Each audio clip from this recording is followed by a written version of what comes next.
सरफराज के बाद मियां भाई का तूफान 10 ओवर में ही फिरंगियों की कर दी हालत खराब, तोड़ दी अंग्रेजों की कमर, 4 विकेट चटकाकर रच दिया इतिहास।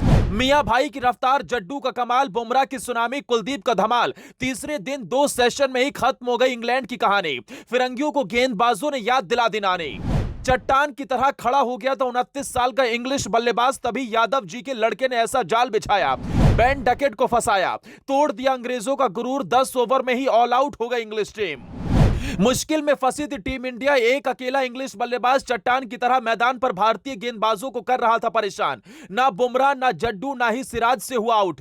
टेस्ट को टी20 बनाकर कर रहा था रनों की बरसात। टेंशन में आ गए थे रोहित। 450 रन भी पड़ गए थे कम। अकेले ठोक देता 300 रन, लेकिन तभी कप्तान रोहित ने यादव जी के लड़के को थमाई गेंद, बनाया ऐसा प्लान। 3 गेंद में ही निपट गया खूंखार अंग्रेजी बल्लेबाज।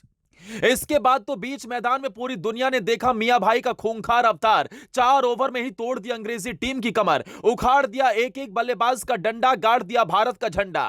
पहले सरफराज ने बल्लेबाजी से जीता पूरी दुनिया का दिल, फिर बिरयानी बेचने वाले के बेटे ने कर दिया ऐसा कमाल। दुनिया कहने लगी टीम इंडिया को मिल गया पठान से भी खतरनाक गेंदबाज। पहली पारी में टीम इंडिया ने इंग्लैंड के सामने 446 रन का पहाड़ जैसा स्कोर खड़ा किया तो लगा आधे में ही हाफ जाएगी अंग्रेजी टीम। हुआ भी कुछ ऐसा ही। अश्विन ने शुरुआती ओवरों में ही जैक क्राउली को आउट कर बड़ा झटका दे दिया, लेकिन एक छोर पर टिककर खेल रहे बेन डकेट ने भारतीय गेंदबाजों की नाक में दम कर दिया। महज 80 गेंदों में ही शतक ठोक डाला। चौके छक्कों की ऐसी बारिश कर डाली जिसे देख सदमे में आ गए थे कप्तान रोहित शर्मा। लेकिन तभी रोहित ने कुलदीप यादव के हाथ में गेंद थमाई और उसके बाद तो चमत्कार हो गया।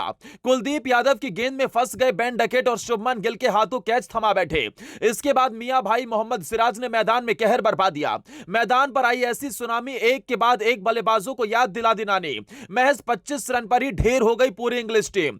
मोहम्मद सिराज ने इस मुकाबले में 4 विकेट लेकर सनसनी मचा दी। दरअसल मैच के दूसरे दिन पहली पारी में खेलने उतरी इंग्लिश टीम ने 2 विकेट पर 207 रन बनाए थे, लेकिन तीसरे दिन दूसरे सेशन में ही इंग्लैंड की पूरी टीम 319 रन पर सिमट गई। भारत को पहली पारी के आधार पर 126 रन की बढ़त मिली।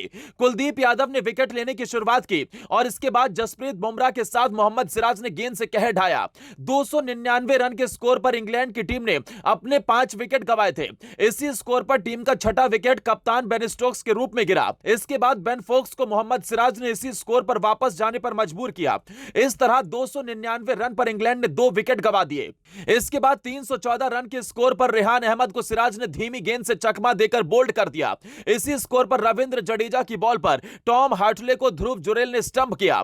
319 रन के स्कोर पर जेम्स एंडरसन को मोहम्मद सिराज ने अपने अगले ओवर में क्लीन बोल्ड कर दिया। इस तरह 299 से 319 रन तक पहुंचने में ही टीम के 5 विकेट से 10 विकेट हो गए। इंग्लैंड के खिलाफ पहली पारी में सिराज ने 84 रन देकर 4 विकेट झटके, जबकि जडेजा और कुलदीप ने 2-2 विकेट अपने नाम किए। आर अश्विन और जसप्रीत बुमराह को 1-1 विकेट मिला। इसी के साथ मोहम्मद सिराज ने अंतरराष्ट्रीय क्रिकेट में बड़ा कारनामा करते हुए 150 विकेट पूरे कर लिए। सिराज इतिहास बनाने से भी एक कदम दूर रह गए। सिराज ने अपने अब तक के करियर में सभी 5 विकेट हॉल विदेशी जमीन पर चटकाए हैं। अगर सिराज 1 विकेट और चटका लेते तो भारतीय धरती पर 5 विकेट चटकाने वाले गेंदबाजों की लिस्ट में शामिल हो जाते। इससे पहले सरफराज खान ने अपनी बल्लेबाजी से पूरी दुनिया का दिल जीता था। हालांकि आर अश्विन के बाहर होने के बाद इंडियन टीम की बॉलिंग लाइन में बड़ा झटका लगा, लेकिन जिस तरह से गेंदबाजी हुई उसने अश्विन की कमी को खलने नहीं दिया।